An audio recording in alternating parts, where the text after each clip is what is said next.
Hall here with another segment of Coach's Corner. Here with me today is Leon Harden. He's a vice president and treasurer of the South Suburban Basketball Association.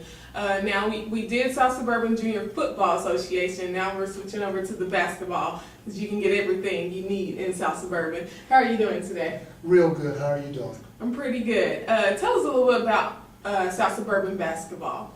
Well, South Suburban basketball, and you mentioned it a little bit earlier, South Suburban actually got started back in 1967. It was one single athletic association. So football, basketball, and baseball was all encompassed within South Suburban. Okay. But over the years, there was a separation. Okay. Football separated, basketball separated, and of course there's no more baseball associated with South Suburban Athletic Association, because that's what it was actually called, was South Suburban Athletic Association. Okay, that's interesting. I didn't know that there was a baseball association. What happened with that, and why did it all separate? Well, the unfortunate thing about baseball is it separated because of the lack of participation with baseball. They tried to restore it back in the actual area with RBI. So RBI has been working in that facility, but basically years ago there was baseball. Worked real well, but the lack of participation. You know, our kids now, they focus on football and they focus on basketball quite a bit, and just hadn't been much interest in the community for baseball. And we're hoping one day to be able to get that back. All right. So what about the basketball side? Is it a pretty big enrollment rate? Right now, we run anywhere from about 200 to 240 kids within our program. Our program actually consists of about 4 divisions. We have what we call instructional, which is kids anywhere from 6 to 7 years old. Then we have our C division, which is our 8 and 9 year olds. Our B division, which encompasses the 10 and 11 year olds. And then we have our A division that goes anywhere from 12 to 14 years of age. Okay. And I know you're not coaching right now, but have you coached in the past in the basketball? Oh, absolutely. I started coaching back in about 1987. You know, a lot of us, and we have a lot of coaches that come into the league with their kids. They'll usually have a young kid come in the league and they'll coach their kid, and then unfortunately we have coaches that leave after their kid finishes our program. I decided to stay. And so I coached from about 86 all the way up until about year 2000. All right, and how was that experience coaching? It's a fascinating experience. You know, our league is primarily a participation league, and it's what we do is every kid has to play. Okay. They have to play 1 quarter uninterrupted from buzzer to buzzer, and then they have to make an appearance in the next half of basketball. So it allows kids that maybe don't have the athletic ability, and you get in the AAU programs and a lot of the competitive basketball, a kid could play but not really get much playing time. Okay. Well, our league is just the opposite. Every kid is going to play, and he's going to get at least 1 quarter of basketball every week. Okay, and why do you have that plan in place? Is it just to boost their confidence and things like that? That's quite a bit of it, and also kids mature at different levels.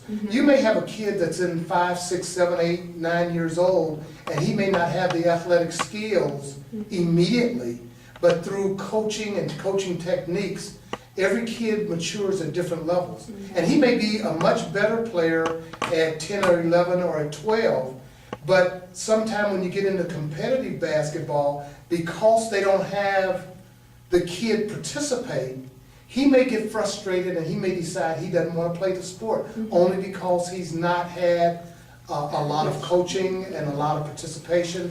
So we try to facilitate that. Okay, and we talked to South Suburban Football Association President Dennis Dean a couple months ago, and he told us the goal of the South Suburban League. Remind us of that goal, and is that goal still the same today?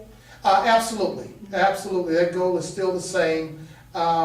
We believe in sportsmanship. We try to teach the kids sportsmanship. And the other thing is life skills. I know when I coached, I taught a lot with life skills, because I look at athletics and I look at participation in athletics as an opportunity to provide discipline, okay, and responsibility. I know a lot of times coaching some of the young men that I've had, you get ready to give them a task for the upcoming week, and here the parents are coming out of the stands. Okay, I want to be sure I know exactly, and I have to back them up and say, no, this is for Johnny, this is for Jeff, this is their responsibility. I expect them to take this particular task and accomplish it themselves. So we're into growth and development and being able to teach the life skills necessary in life as well as in sports. All right, through Cascade Sports, you guys actually have an educational component now. Tell us a little bit about that and what the kids can actually get with that. Okay, what we are doing, as I mentioned before, through Cascade Sports, we've made connection with W.E. Du Bois.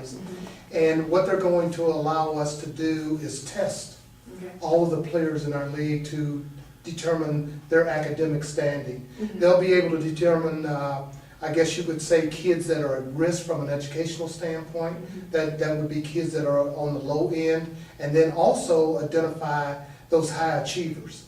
So which will be good for our program, and then based on the level that they determine that individual tests out at, they will be able to add curriculum that will provide them with tutoring if necessary, and if they need help in particular areas, whether it's in math or science, we'll be able to bring the kids up to the appropriate level, but also identify those kids that are high achievers and be able to add additional curriculum to their activities so they can be challenged. Yes, absolutely. Challenge is the word I was looking for. Okay, and since you are the treasurer, if you don't mind me asking, where are the funds coming from to do that? And because we just want to let the people know what it takes for the things like this to happen for the kids. Well, actually, there's a registration fee that is received from each kid. And we got a little creative a few years ago. What we did was we came up with the concept of raffling a prize away. So virtually what happens is, at our instructional level, which is the 6 and 7-year-old range, it costs $75 to play in our league. We provide uniforms to the kids. Now the kids have to provide their own socks and tennis shoes, things of that nature, but we provide not a t-shirt, we provide a full uniform. And then all the other divisions, the cost is $100. So what we do is, when the parent pays us $100 or $75 respectively for their kid, we provide them with a book of 100 or 75 raffle tickets respectively. Then at that point, they can sell those raffle tickets. Each one is worth $1. And in essence, if they sell all the books of tickets, they're able to get their money back. All we ask for is the stub of the person that bought the ticket or purchased the ticket, and we put it in a drawing, which we hold down at the Sprint Center. We hold a special event for the kids at the Sprint Center on an annual basis. We play our all-star games down there. And we conduct a raffle there, and the prize winners are announced. So virtually, the parent has the ability of not paying a dime if they pay their tickets. If they don't sell all their tickets and they only sell 50 of the 100, then we suggest that you put your name on the other 50 and put your name in the drawing. Okay, so not only are they not paying a dime, but they're also getting a chance to have their kids get a foundation in sports and in education and things like that.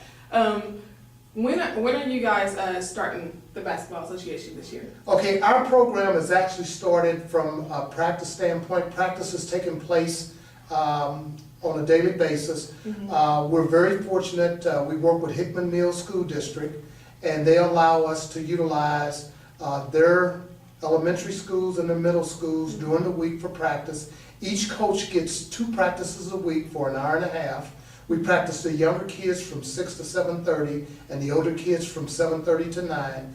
And then all games will be played at Smith Hill Middle School on Saturdays beginning at 9 o'clock.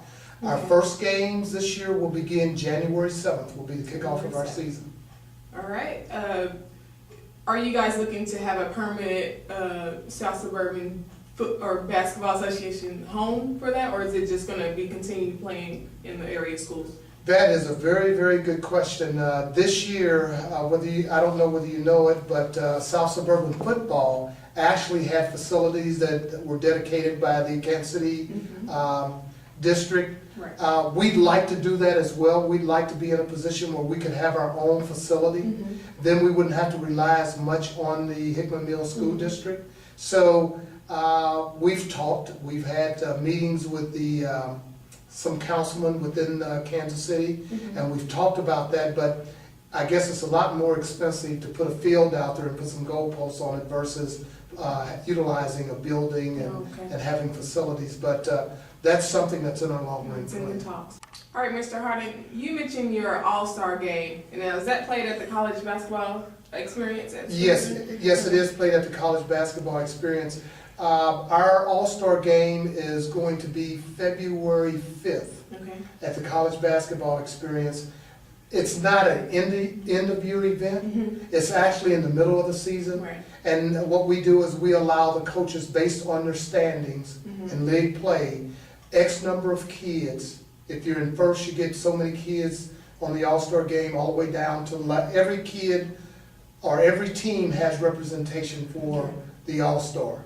And then we play it at the college basketball experience, all four divisions, Mhm. parents and everything. It's been real good for us. It gives not only the basketball players, but the other kids in the family that don't participate in our program and friends of theirs to be able to come down to the college basketball experience and share within our event, and also share within the facilities and the games and the activities that they have at the college basketball experience. Okay, and then we covered the Super Bowl over South Suburban Junior Football Association. Is that equivalent to that, or is it Yes, that would similar? be, that is kind of like our big hurrah. I know Okay. they have a Super Bowl, we have our college all-star game, but the real benefit comes at the end of the year. Mhm. We'll usually sponsor a tournament, Okay. and we encourage all of our teams within the organization to be in that tournament, Mhm. but we also invite outside teams to also participate.